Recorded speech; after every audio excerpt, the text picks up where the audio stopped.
Bom dia a todos, salve Maria. Livro de Santa Edith Stein, A Mulher, Sua Missão segundo a Natureza e a Graça. Capítulo de hoje, A Profissão Sobrenatural da Mulher. Vejamos então como se relaciona esse elemento formal da vida religiosa com o modo de ser específico da mulher. O motivo, o princípio e o objetivo da vida religiosa consistem na entrega irrestrita a Deus, num amor esquecido de si mesmo, pondo um termo à vida própria para que se crie espaço para a vida de Deus dentro de si. Quanto mais perfeita a realização desta tarefa, tanto mais rica a vida divina que enche a alma. Mas vida divina é amor, amor transbordante, que nada exige para si, que se doa livremente, amor que se inclina misericordioso para todo ser carente, amor que cuida e conserva, alimenta, ensina, forma, amor que se entristece com os tristes e que se mostra alegre com os alegres, que se põe a serviço de todo ser para que este se torne aqui aquilo que o Pai lhe destinou, numa palavra, o amor do coração divino. É esse o desejo profundo do coração feminino. Entregar-se amando, tornar-se completamente propriedade de outro e possuir plenamente este outro. É nisso que se resume a inclinação para o elemento pessoal e para o todo que nos pareceu ser o traço especificamente feminino. Quando esta entrega se dá em relação a um ser humano, trata-se de um despojamento errôneo, de uma escravização e, ao mesmo tempo, de uma pretensão injustificável que nenhum ser humano pode cumprir. Só Deus pode entregar-se assim a uma pessoa, de modo que preencha todo o seu ser sem perder nada de si. Por isso mesmo, a entrega completa, princípio da vida religiosa, é ao mesmo tempo a única realização adequada possível do desejo feminino. Mas a vida divina que se aloja na vida entregue a Deus, o amor que serve, que é misericordioso, que dá e promove a vida, corresponde perfeitamente àquilo que destacamos como sendo o ethos profissional que se exige da mulher. Qual é então a conclusão prática que devemos tirar? Que todas as mulheres, para cumprir sua vocação, devem se tornar religiosas? Certamente não. Mas pode-se afirmar que a natureza feminina, caída e desfigurada, só pode ser restabelecida na sua pureza e levada ao auge pelo ethos profissional previsto para a natureza feminina pura, quando ela se entrega totalmente a Deus. Quer ela esteja vivendo como mãe em casa, quer ocupe um lugar de destaque na vida pública ou esteja atrás dos muros silenciosos de um convento. Em todo lugar deve ser serva do Senhor, como foi a Mãe de Deus em todas as situações da vida. Como virgem do templo nos domínios do recinto sagrado, nas tarefas humildes de Belém e Nazaré, e como guia dos apóstolos e da primeira comunidade cristã após a morte do filho. Toda mulher seja uma imagem da Mãe de Deus, uma esponsa Christi, uma apóstola do coração divino. Assim, todas cumpririam sua vocação feminina, independentemente da situação em que vivessem, da atividade que preenchessem extremamente suas vidas. Não foi proposta a tarefa de mostrar como esta ética acima descrita pode ser transformada em vida viva e real, no exercício prático da profissão. Mas, se quisesse parar aqui, as exigências alinhavadas poderiam deixar a impressão de um idealismo utópico, quando vistas em sua distância estarrecedora da vida média de uma mulher do tempo atual.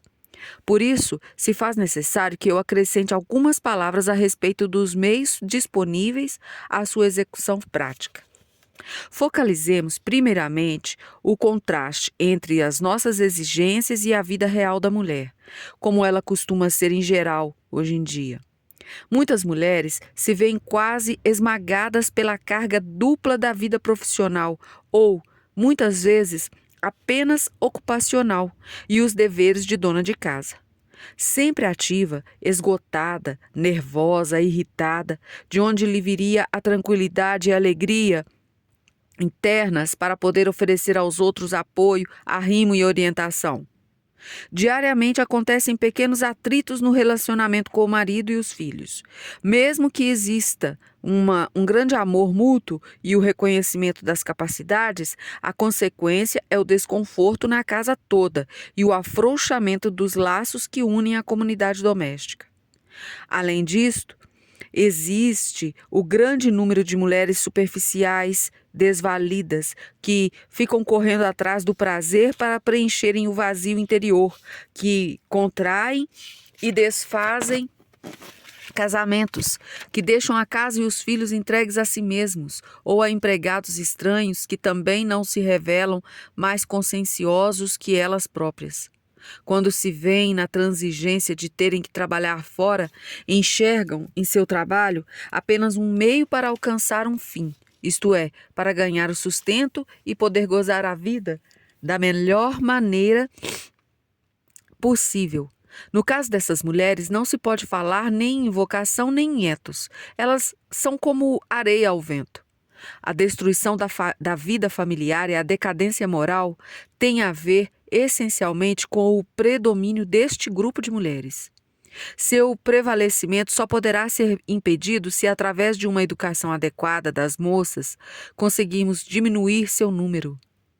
Examinando finalmente o número bastante grande daquelas que, segundo a sua inclinação e predisposição, abraçam uma profissão e nela realizam feitos consideráveis, encontramos entre elas muitas que se mostram inicialmente satisfeitas, mas depois descobrem que suas expectativas não se cumpriram, de modo que, saudosas, começam a procurar outro objetivo.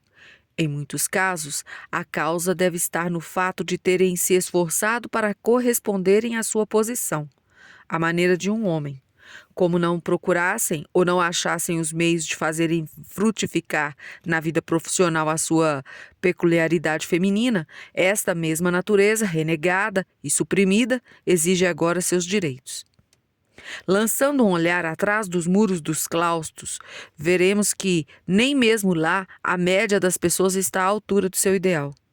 Certamente em todos os tempos houve religiosos que não estivessem plenamente conscientes do alcance de seus votos e que, no fervor juvenil de sua profissão, estivessem dispostos ao sacrifício total, sem contudo terem a perseverança necessária. Sua existência costuma transformar-se em tormento para eles próprios e em peso para a comunidade.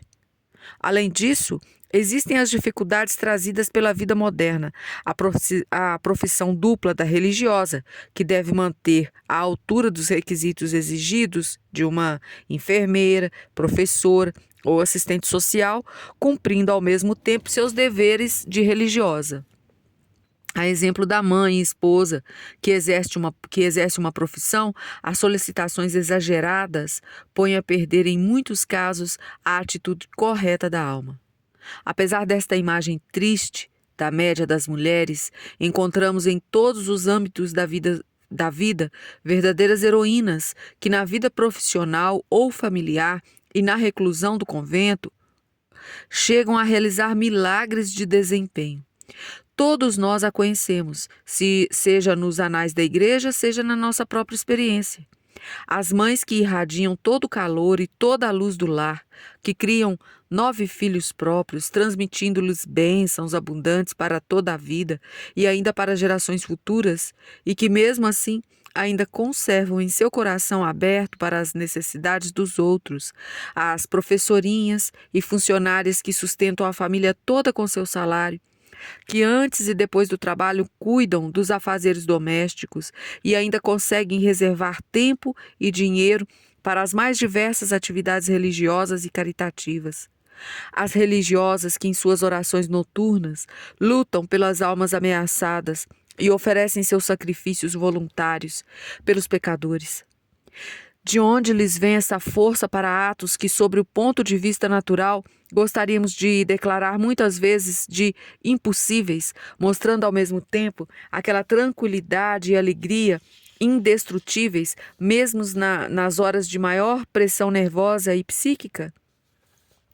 Só a força da graça é capaz de livrar a natureza de sua escória, restituindo-lhe a sua pureza e libertando-a para ingressar na vida divina.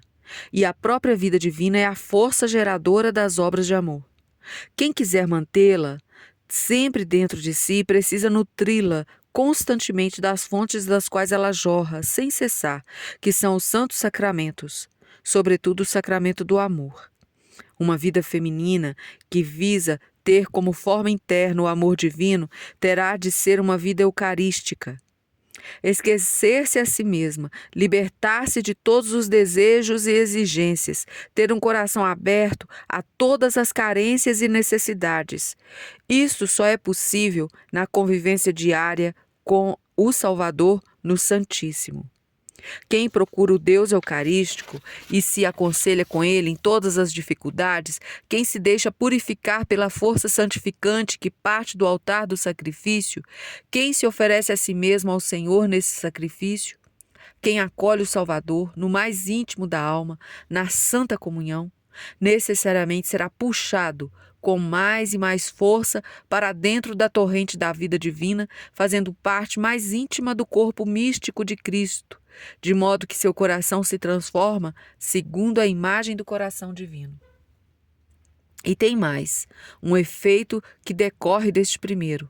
Confiando todas as necessidades da vida terrena ao coração divino, livramos dela nosso coração, de modo que a nossa alma se torna livre para participar da vida divina. Ao lado do Salvador, trilhamos o caminho que ele próprio trilhou durante sua vida na terra e que continua trilhando na continuação da sua vida mística.